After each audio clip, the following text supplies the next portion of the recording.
Hello friends, नमस्कार friends. आज हम हल करने वाले हैं लेसन 7 को।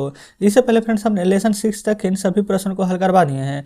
तो फ्रेंड्स वीडियो नहीं देखे हैं तो एक बार जाकर जरूर से देख लीजिएगा। हमने इसका प्लेलिस्ट बना दिए हैं, उसमें सभी वीडियोज आपको चैप्टर वाइज मिल जाएगी। तो यहाँ पर फ्रेंड्स लेसन 7 में बोला गया है ना कि Japan the land of the rising sun, यानी कि जापान जो कि यहाँ पर उगते हुए सूर्य का देश है, उसके बारे में फ्रेंड्स पूरा लेसन यहाँ पर दिया गया है। हमने कल आपको बोले थे कि पूरा का पूरा चैप्टर बढ़िया से पढ़ कर आइएगा। उम्मीद करते हैं कि पढ़ कर आए होंगे। अगर पढ़ कर आए होंगे फ्रेंड तो अच्छी बात है। चलते हैं डायरेक्ट यहाँ पर सॉल्यूशन की ओर। तो यहाँ पर देखेंगे सबसे पहला नंबर में यहाँ पर फ्रेंड्स बोला गया है ना बी में, लेट्स कंप्रीहेंड बी1 थिंक एंड टेल, और बी11 का answer the following questions in a word or phrase में देना है, एक वर्ड में। बोला गया पहला में which country is called the land of the rising sun. दूसरा है what adds to Japan beauty. तो चलिए फ्रेंड्स इन सभी का हम प्रश्न आंसर यहाँ पर करा देते हैं। हमने फ्रेंड्स यहाँ पर सिर्फ आंसर लिख कर रखे हैं, ठीक है ना। उम्मीद करते हैं कि बुक आप अपने सामने रखे होंगे। तो चलिए इसमें बोला गया था पहला नंबर में ना कि which country is called the land of rising sun. तो पहला के आंसर में लिखेंगे कि Japan is called the land of the rising सन।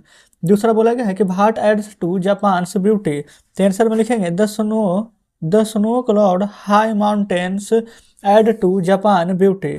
चलिए फ्रेंड्स चलते हैं तीसरे नंबर प्रश्न पर। तीसरा नंबर में यहाँ पर देखेंगे तो बोला गया है ना कि व्हाट इज द यहाँ पे cheap food of the Japanese. तो तीसरा के आंसर में लिखेंगे राइस एंड फिश। ठीक है, चलते हैं चौथे पर। तो देखेंगे फ्रेंड्स ये रहा चौथा नंबर। बोला गया है what is the feast of dolls. तो फोर्थ में यहाँ पर आंसर में लिखिएगा ना कि प्लेइंग विथ डॉल्स। ठीक है। पांचवा नंबर का प्रश्न बोला गया है कि what is the feast of the carp. तो पांचवा के आंसर लिखेंगे flying A kite which looks like a fish.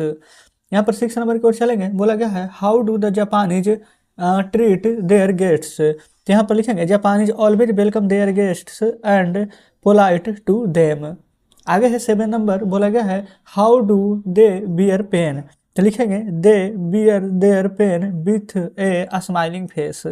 चलते हैं 8 नंबर की ओर। बोला गया है list some of the qualities which help the Japanese to grow brave and polite.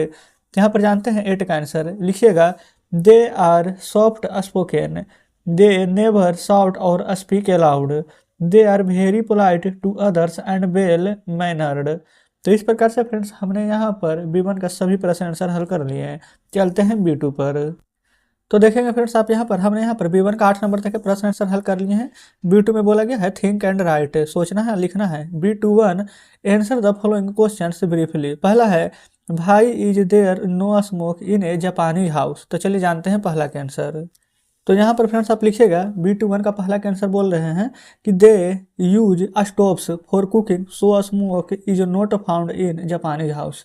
दूसरा नंबर है कि what do the Japanese boys and girls love. तो दूसरा के आंसर में लिखेंगे ना the Japanese girl love to play with dolls and boys love kite flying very much. हो गया दूसरा। तीसरा में बोला गया है what do the Japanese do on New Year's Day. तो तीसरा के आंसर में लिखेंगे on New Year's Day Japanese visit their friends and give presents to them at night, they light their houses with paper lantern and rejoice greatly. ये हो गया तीसरा के आंसर। चौथा बोला गया है what is a carp, why is it significant to a Japanese. तो फोर्थ नंबर का यहाँ पर आंसर में आप लिखेंगे the carp is a very strong and brave fish, it is significant to Japanese because every boy in Japan hopes to grow up as brave and strong as the carp. तो इस प्रकार से फ्रेंड्स हमने B21 का सभी प्रश्न answer करवा दिए हैं। तो फ्रेंड्स देख सकते हैं बुक आपके सामने है। B21 का प्रश्न आंसर यहाँ पर हल हो गया है। अगला B22 है। ठीक है, इसमें बोला गया है ना answer the following questions in details में इसका आंसर जानना है। ठीक है ना, यानी कि 1 से लेकर के 6 तक के प्रश्न है। बुक आप अपने सामने रखिएगा। अब हम इसका यहाँ पर आंसर करवाते हैं। तो देखेंगे फ्रेंड्स B22 का यहाँ पर पहला नंबर का आंसर लिखे हुए हैं। प्रश्न था हमारा कि what are various Japanese customs. तो आंसर में लिखेंगे ना यहाँ पर Shintoism is the chief religion of the Japanese that teaches them to love beautiful things and to honour the dead, they celebrate two यहाँ पर है important festivals, one for the girls which is feast of dolls and one for boys which is the feast as the carp. तो इस प्रकार से हमने पहला के आंसर जाना है। दूसरा नंबर प्रश्न बोला गया है ना how do the Japanese boys and girls enjoy them selves. तो जानते हैं यहाँ पर दूसरा के answer.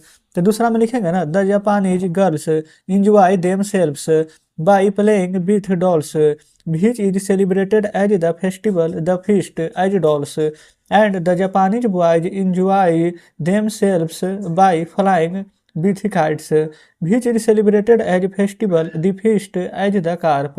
They also celebrate the New Year's Day with great fun. तो इस प्रकार से हमने जाना है दूसरा नंबर का आंसर। तीसरा नंबर में यहाँ पर प्रश्न में बोला गया है ना, describe the behaviour of the Japanese children. तो चलिए तीसरा का आंसर जानेंगे। तो यहाँ पर फ्रेंड्स तीसरा नंबर में आप यहाँ पर लिखेंगे चिल्ड्रेन इन जापानीज। यहाँ पर children in Japan are very clean and neatly dressed, they never spit in the room, they are very polite with others, they are very soft spoken, they never shout or speak aloud, they never rude with others. तो इस प्रकार से हमने जाना है तीसरा number का answer. चौथा नंबर में प्रश्न में बोला गया है कि हाउ कैन यू से that the Japanese love their country. जानते हैं चौथा के आंसर। तो फ्रेंड्स यहाँ पर हमने चौथे नंबर का आंसर लिखे हुए हैं। बोलेंगे यहाँ पर कि Japanese respect and love their country very much, they are ever ready to die for their country and that's why we can say that the Japanese love their country. ये हो गया फोर्थ का आंसर। पांचवा number प्रश्न बोला गया है ना, what is Shintoism, what does it teach. तो फ्रेंड्स यहाँ पर हम जानेंगे पांचवा का आंसर। पांचवा में लिखेंगे ना, Shintoism is the chief religion of the Japanese, its teach the Japanese to love beautiful things and to honour the dead. Clear, पांचवा नंबर। छठा बोला गया है, make a comparison between the life style of an India and a Japanese. तो चलिए life style के बारे में यहाँ पर चर्चा करेंगे छठा नंबर में। ये रहा फ्रेंड्स यहाँ पर छठा के आंसर। छठा नंबर में लिखिएगा ना, an Indian can be seen spitting here and there very commonly, but this can't be expected by a Japanese. An Indian can be rude be others but Japanese never rude with others. ठीक है, यहाँ पर देखें साफ साफ बोला गया ना, an Indian can be rude be others but Japanese can never rude with others. तो इस प्रकार से छठा भी कंप्लीट हो गया है। चलिए आगे बढ़ेंगे अब। तो देखेंगे फ्रेंड्स बुक आपके सामने है, 6 तक हमने कंप्लीट किए हैं। आगे यहाँ पर चलेंगे B2-3 में। बोला गया है arrange the following jumbled word to make meaningful sentences. यहाँ पर ना सब ऊपर नीचे दिया गया है, इसको यहाँ पर सरिया कर लिखना है। जैसे कि of the Japan brave are very, यहाँ पर पीपल, क्या इसका कुछ अर्थ बना नहीं ना, लेकिन इसकी को जब यहाँ पर बढ़िया से लिख देंगे, सबसे पहले द, फिर पीपल, ऑफ, फिर Japan are very brave, sentence बना है ना। सेम उसी प्रकार से ना यहाँ पर इन सभी को बनाना है हमें। यहाँ पर बोला गया है सिट नेवर दे आइडियल, तो इसका क्या मीनिंगफुल बनेगा, तो दे नेवर सिट आइडियल। इसी से फ्रेंड्स उल्टा पुल्टा करके दिया गया है ना, इसी को यहाँ पर सीधा करके लिखना। ठीक है, अगला है टाइम वैल्यू दे, तो दे वैल्यू टाइम।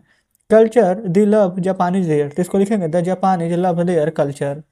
क्लियर है। चलिए चौथा है कस्टम्स एंड आवन दे देयर हैव मैनर्स, तो लिखेंगे they have their own customs and manners. पांचवा है called is it rising land sun of the, तो इसको सीधा करके लिखेंगे it is called the land of rising sun. पांचवा कंप्लीट हो गया है। चलते हैं अगले पेज पर। अगला फ्रेंड्स यहाँ पर है C number, word study match the, यहाँ पर बोला गया column A to column B. तो देखिए इसको फ्रेंड्स मैच करने में थोड़ा हमें परेशानी होती है, इस प्रकार से यहाँ पर करते तो थोड़ा सा गिज बिजा जाता है और आप भी नहीं समझ पाते हैं, तो हमने डायरेक्ट HDFC इस प्रकार से लिख दिया। जैसे क्या स्टोन है, तो स्टोन का आंसर होगा H नंबर। H नंबर आप देखेंगे तो फ्रेंड्स ये नीचे है, ये यहाँ पर होगा solid non metallic mineral water rock. ठीक है, ये मिनरल मैटर रॉक तो हो जाएगा। फिर तीसरा में यहाँ पर कार्प, तो इसका आंसर हो जाएगा सी, यानी ये वाला fresh water fish often reared for food. तो फ्रेंड्स देखेंगे हम इसका आपको ना आंसर यहाँ पर बता देते हैं। पहला का हो जाएगा H नंबर, दूसरा का हो जाएगा D नंबर, तीसरा का C नंबर, चौथा का F, पाँचवा का हो जाएगा यहाँ पर G नंबर, छठा का B, सातवां का A, आठवां का E, नौवां का J, 10वां का I। ठीक है, इस प्रकार से लिख लीजिए। आप चाहें तो इस प्रकार से सभी को सीधा सीधा करके लिख लीजिए, नहीं तो आपस में यहाँ पर मिलान कर दीजिए। क्या कोई दिक्कत नहीं है? ठीक है यहाँ तक। अब इसके बाद फ्रेंड्स अब हम आगे चलते हैं। ठीक ना, C2 में बोला गया है कि correct the spelling of the following words. जैसे यहाँ पर माउंटेन्स लिखा गया है, यहाँ पर स्नो लिखा गया है, स्ट्रीम्स लिखा गया है, ब्यूटीफुल लिखा गया है, लेकिन ये सभी का मीनिंग गलत है। ठीक ना, तो ये सभी का फ्रेंड्स हम सही मीनिंग आपको हम यहाँ पर दिखा रहे हैं। तो फ्रेंड्स देखेंगे आपके सामने हमने यहाँ पर माउंटेन का मीनिंग MOUNTAINS लिखे हैं, SNOW snow, STREAMS streams, BEAUTIFUL beautiful, RIDING riding, HABITS habits, ALWAYS always, LEATHER leather, RELIGION religion, STRTTS streets, COTTON cotton. देखिए हम तो यहाँ पर डायरेक्ट आंसर लिखे, लेकिन आपको आंसर नहीं लिखना है। जब आप फेयर बनाइएगा ना तो पहले बुक वाला में कहीं यहाँ पर माउंटेन है तो माउंटेन वाला बुक का मीनिंग और डैश दे करके ये सही मीनिंग लिखेंगे। स्नो का मीनिंग जैसे बुक में गलत दिया गया वो लिखेंगे और डैश दे करके फिर ये वाला सही लिखेंगे। एक तरफ लिखेंगे रॉन्ग, एक तरफ राइट, एक तरफ पूरा रॉन्ग वाला, एक तरफ पूरा राइट वाला लिख दीजिएगा। क्लियर? चलिए बुक आपके सामने लाते हैं।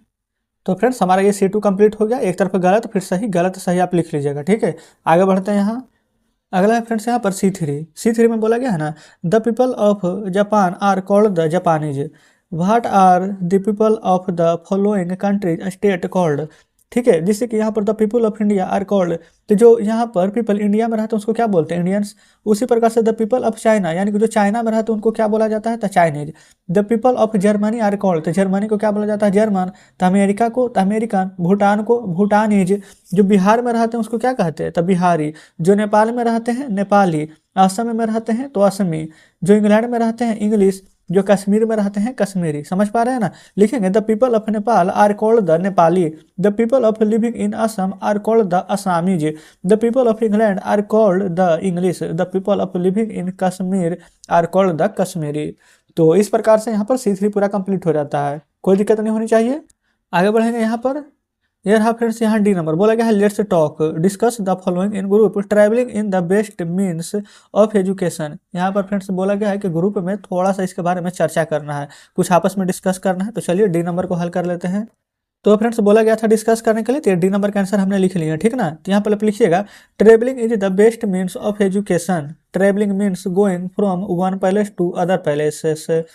Travelling teaches us so many things in life, we see many new things, we meet with different peoples, traveling increases our knowledge and new thoughts and ideas grow up in us। तो इस प्रकार से D number complete हो गया है। तो देखेंगे friends यहाँ पर D नंबर कंप्लीट हो गया है, E नंबर नहीं है, D के बाद F है।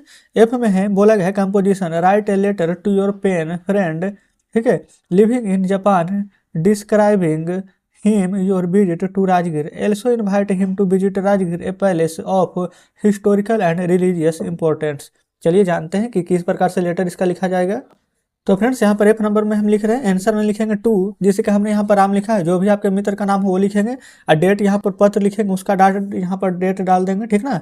फिर यहाँ पर लिखेंगे I received your letter a week ago, how are you, I am fine here. During the winter holidays, I had a chance to visit Rajgir along with my uncle. Rajgir is a palace of historical and religious importance. Rajgir is an ancient city and an area in Nalanda district in the Indian state of Bihar. Rajgir's natural scenery is very beautiful. The electric swing is also a nice thing to experience. I want you to please visit my home soon so that we would go to visit Rajgir. Your friends, यहाँ पर अपने friends का नाम लिख देंगे, ठीक है, your friends name, कोई दिक्कत नहीं है।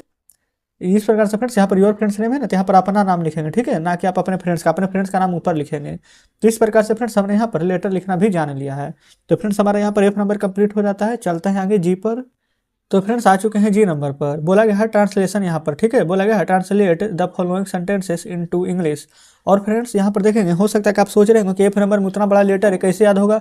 तो सबसे पहला तो तरीका है फ्रेंड्स कि आप यहाँ पर एक ही चीज़ को 2 से 3 बार 4 बार 5 बार जितना ज़्यादा लिखिए।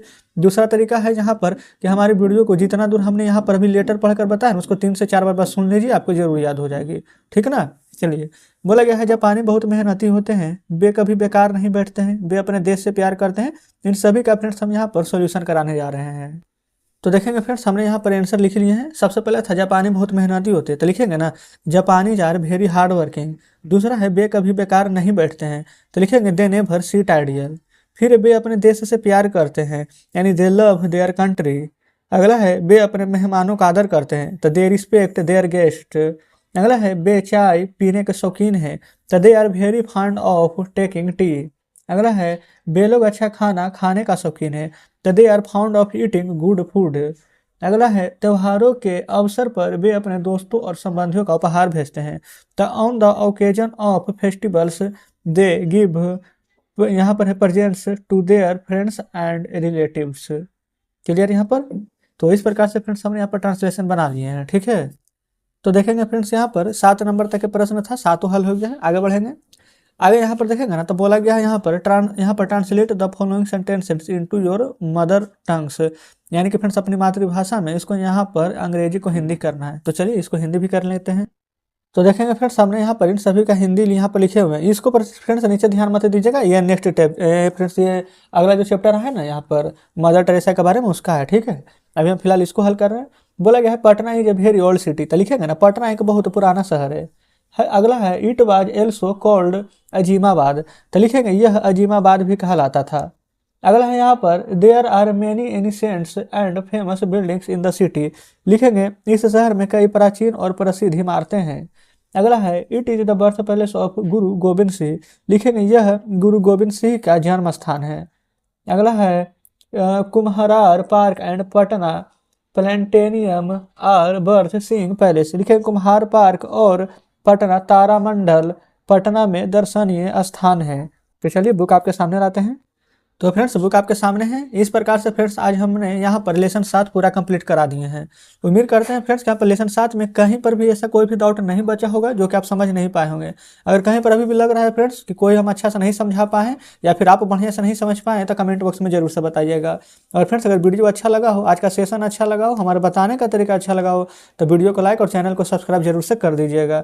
तो चलिए फ्रेंड्स ठीक है, आज का वीडियो हम यहीं तक रहने देते हैं। मिलते हैं फ्रेंड्स अब आपसे कल नेक्स्ट वीडियो में नेक्स्ट चैप्टर के साथ।